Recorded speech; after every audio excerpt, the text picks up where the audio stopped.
dan perang keuangan, currency war, juga diikuti dengan perang ICT. Anda ingat misalnya ketika Sabrina Meng atas permintaan Amerika ditahan di Kanada. Beyond that ada soal perang 5G, gitu loh. Jadi soal itu ada soal 5G posisinya, perang ICT posisi.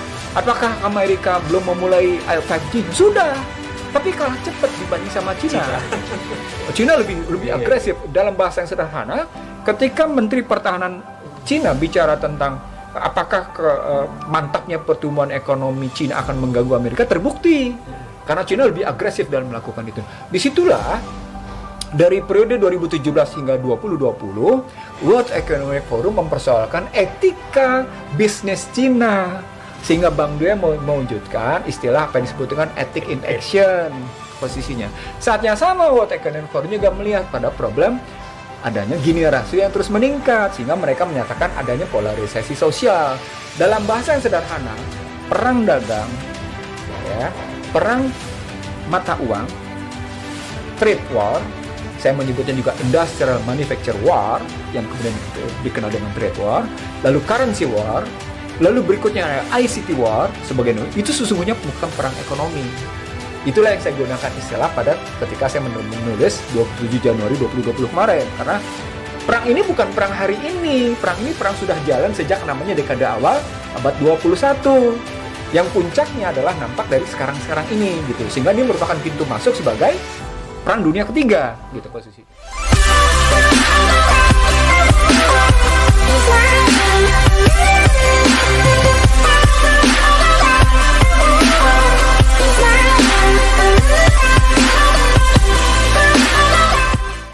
Assalamualaikum warahmatullahi wabarakatuh. Jumpa lagi dengan saya Aji dari Masyaring TV Ekonomi Politik Islam.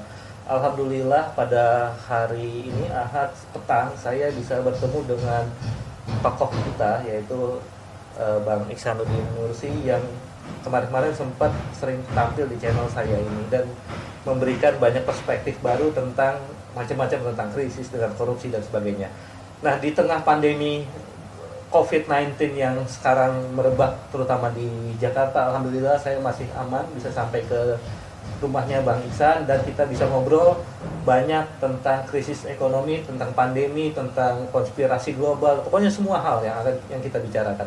Nah, hari ini kita akan tentu saja topiknya masih tentang krisis ekonomi dan pandemi COVID-19.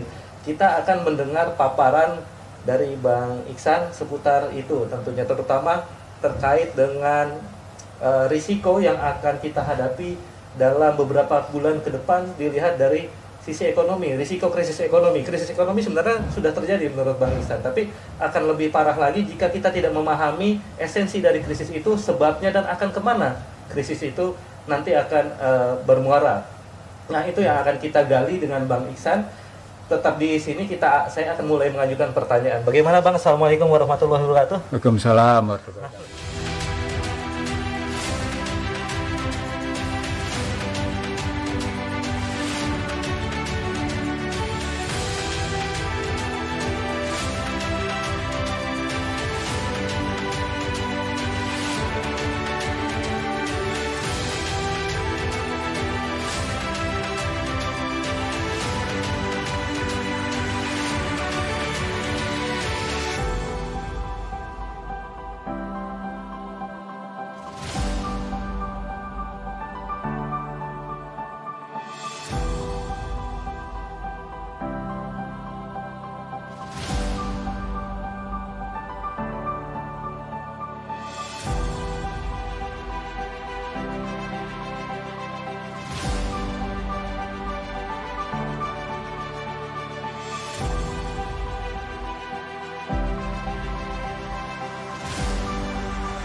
sebelum kita bicara krisis, kita lihat dulu struktur masalahnya. Siap, Bang.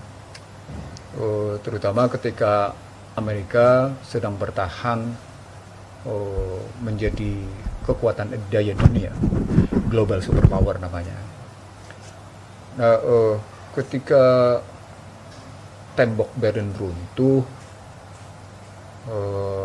Polandia berantakan, Ceko juga luluh lantak posisinya, Amerika merasa bisa menjadi unipolar. Itu saya tulis dalam buku saya, baik ketika bercerita tentang pembentukan blok-blok ekonomi pada 2015-2016 dan pada buku Bangsa Terbelah. Sehingga Amerika melihat peradaban yang akan muncul itu adalah peradaban yang membentur dengan Barat, adalah peradaban Islam. Dan betul pada asal muasal Bush berkuasa, jatuh ke Bush berkuasa, Bush mengeluarkan strategic National Security Strategy of US 17 September 2002 bahwa Amerika akan melakukan 5 hal. Yang pertama, memperluas pembelajaran tentang developmentalism, isme pembangunan. Yang kedua, pembelajaran tentang hak asasi manusia. Yang ketiga, tentang demokrasi. Yang keempat, tentang perdagangan bebas. Dan yang kelima, tentang korporasi yang bebas berusaha di dunia. Posisinya di National Security Strategy of US 17 September 2002 itu muncul setelah peristiwa 9/11 11 September 2001. 9/11 dalam berbagai video yang muncul dari Amerika sendiri disebut sebagai upaya Amerika memainkan strategi playing victim. Asik. Dan dalam posisi itu dibuktikan Amerika memainkan playing victim, dan dengan begitu dia kokoh posisi. Tujuannya adalah sekali lagi dia harus memukul peradaban-peradaban yang mencoba bertentangan dengan mereka. Gak lama kemudian, setahun kemudian muncullah National Security Strategy of US. Dari sana dia lihat potensi yang paling memungkinkan adalah siapa yang paling dekat di depan mata. Irak. Maka Irak dipukul dengan alasan Irak mempunyai weapon mass destruction, gitu ya, senjata pemusnah massal berbasis kimia, chemical weapon. Tetapi ternyata tidak ditemukan. Iraknya berantakan, Saddam Hussein mati. Nah, kalau kita ambil dari posisi Irak dipukul habis-habisan kayak gitu, gak lama kemudian keluar pernyataan dari Menteri Pertahanan Amerika. Menteri Pertahanan Irak, Cina. Menteri Pertahanan Cina melihat, kami sesungguhnya melihat ada sesuatu yang agak luar biasa di balik peristiwa kehadiran Irak posisinya. Ke posisi peristiwa Irak. Ini bukan persoalan bagaimana pertumbuhan ekonomi Cina yang tinggi. Ini bukan persoalan bagaimana Cina sudah berhasil membangun bulan madu dengan Amerika karena masuknya Cina ke WTO atas dukungan Amerika posisinya. Tapi ini soal bagaimana apakah Amerika bersedia untuk duduk bersanding dan berdampingan dengan Cina, muncul begitu istilahnya. Buat kami pertumbuhan ekonomi cuma sekedar sarana untuk menunjukkan bahwa Cina berhasil tumbuh sebagai sebuah bangsa yang punya harkat martabat. Itu 2003. Nah, pernyataan Menteri Pertahanan Cina itu ternyata terbukti pada 2004-nya, Juni 2004, posisinya 2005 berikutnya, itu tentang the end of honeymoon among PRC and US. Berakhirnya bulan madu antara Amerika dengan Cina.